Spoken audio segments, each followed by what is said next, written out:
It's your boy John Mike.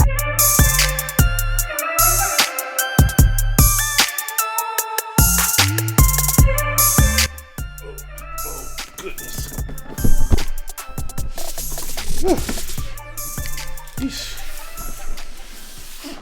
Okay.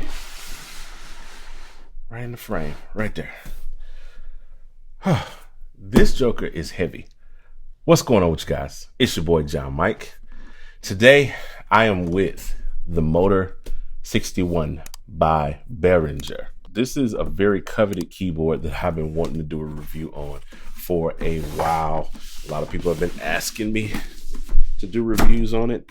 So today is the day that we're going to take a look at this one. And it's amazing. 61 keys, pads, faders, knobs, LCD screen. But what I think is the huge selling point of this thing is that it has motorized faders on a MIDI controller. I have not seen a MIDI controller with motorized faders. This is going to be interesting to see how this works. So let's get this thing out the box and let's see what we can do with it. A few moments later. All right, out of the box. This thing is a tank. I mean, an absolute tank. This is probably the heaviest, I'm lying not to you, the heaviest MIDI controller that I think I've ever fooled around with. This thing is heavy. I mean, really, really heavy.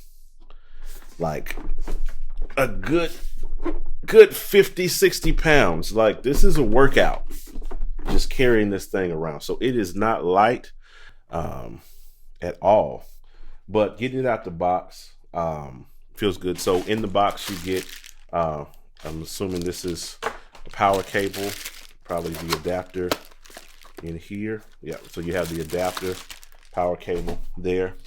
You have the USB cable. You have a manual, quick start manual with the Behringer sticker and everything in there. So that's pretty dope. Then you have these amazing faders.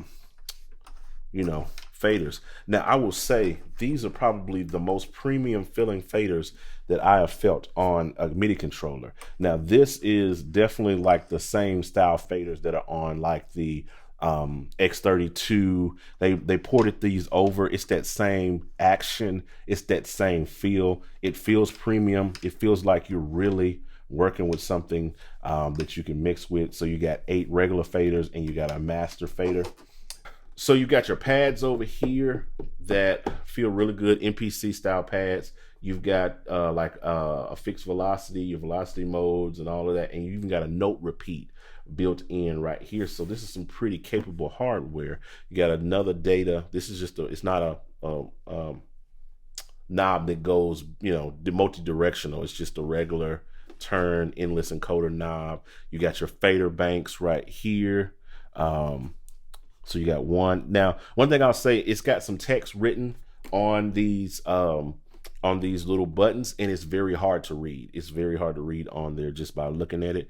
So you got banks 1 through 8, 9 through 16, 17 through 24, and 25 through 32. So you have access to mix 32 tracks on this board, and I think this is like almost unprecedented for a MIDI controller. And Behringer just said, we're just gonna stick everything we can into a MIDI controller and just see if it works. So you have your, you have a forward and a back button here. You got all of your, this is for your, now you have an arpeggiator built in as well. And that's all in this section. And yeah, it's just a lot of stuff that you can do with this. It's really interesting. You got a mod wheel and a pitch bend. Decent. They're small, but they're good for what they are. And then the keys actually feel really, really good. This feels like it could be like a Fatar key bed or something. This is actually really, really feels really, really good. I'm impressed. Now, in and out on this thing It's got a lot of in and out on it as well. So you have your expression pedal, your sustain pedal. You've got MIDI out, MIDI through, and MIDI in. You got your power adapter, your USB port, and your on off power button on this thing. So this thing is a tank. Not only is it a tank, it is very, very, very versatile. But I know what everybody is really interested in is these bad boys right here. How does it actually work? Is it really, really good? Is it really, really dope? So that's what we're gonna find out. So let's get it plugged up, hooked up, and let's see what this bad boy can really do. All right, so I felt for this part of the video it would be better for me to show you from a handheld standpoint. So I grabbed my phone and I figured I'd just show you like right up on the controller, all of the faders, all of this stuff like that. So we're gonna kind of jump into this part like this. Now, first of all, the key bed is one of the best I've felt in this price range. It kind of reminds me of the Novation launch key. That's kind of the feel. But for those who would love to know, this keyboard actually has aftertouch. So that is dope. For this keyboard running in the $140, $150 range, 61 keys, aftertouch, motorized faders, pads, encoders, transport control. I mean, and all of this stuff like this, it's a MIDI in and out. This is a crazy board for 150 bucks. I mean, absolutely crazy. This is probably one of the most insane, dopest boards I've had a chance to play, especially in this price range. The only con I would say with this board is that it does not come with any software whatsoever. Now they have some little free software downloads in the downloads area on the Behringer website, but it's not anything that, it's not Ableton, it's not, you know, Cubase or anything like that. It's just like they give you Audacity, you know, and Audacity, you can just go and download that anywhere. So, you know, it's just things like that. So let me just jump in and show you these faders. So I had to connect it. I connected it up here inside of Logic. What I had to do in order to make this work is go to file and go to, had to go to control surfaces and setup. And then I had to use Mackie control. And when I did Mackie control, I was able to make the motor set 61 port 2 as the output and the input. So those are the settings. Once I did that, the faders and everything jumped into place. Now, using these fader banks right here, they actually do not work for banking the faders like you would think that they would. It works in some kind of a strange Mackie control mode. And you have to look into the quick start manual. It actually gives you, it's like page 31. It gives you a look at what button you actually have to press in Mackie control mode to bank over. So you would think they would have kind of thought about that a little bit, you know, more, and actually made this area like that set up for Mackie control, because that's where most people are going to be using it. So what you have to do is under where it says encoder banks, you got to use 17 through 24 and 25 through 32 if you're using Logic, and then that'll allow you to actually jump through your banks. This is absolutely in freaking sane for a controller. Just the fact that you can do that. I think that's just insane. Just insane.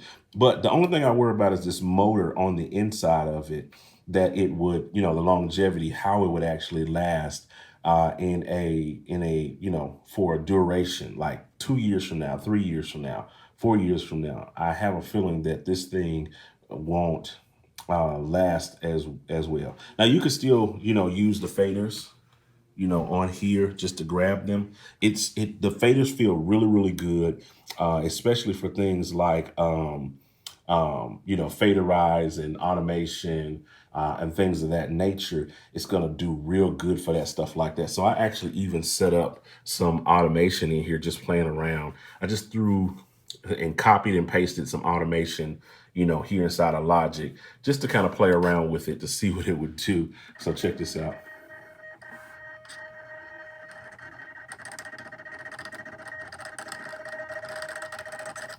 Kind of crazy, right? But as you can hear, you kind of hear that motor, which is kind of weird. And that's what makes me wonder how these will hold up over, a long period of time. It just kind of, even running the automation is kind of funky.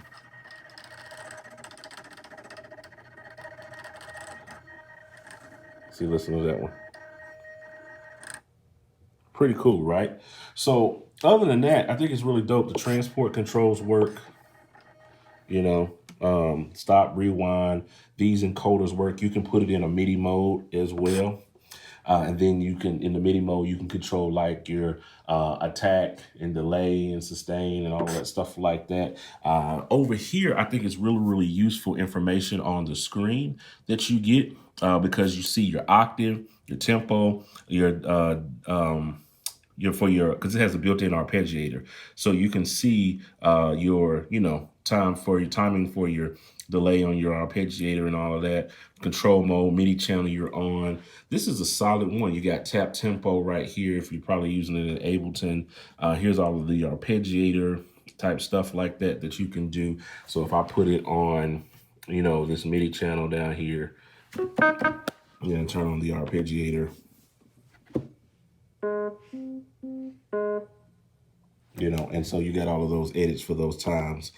There you got a latch mode that goes on with that. So it's pretty dope. This is a solid built,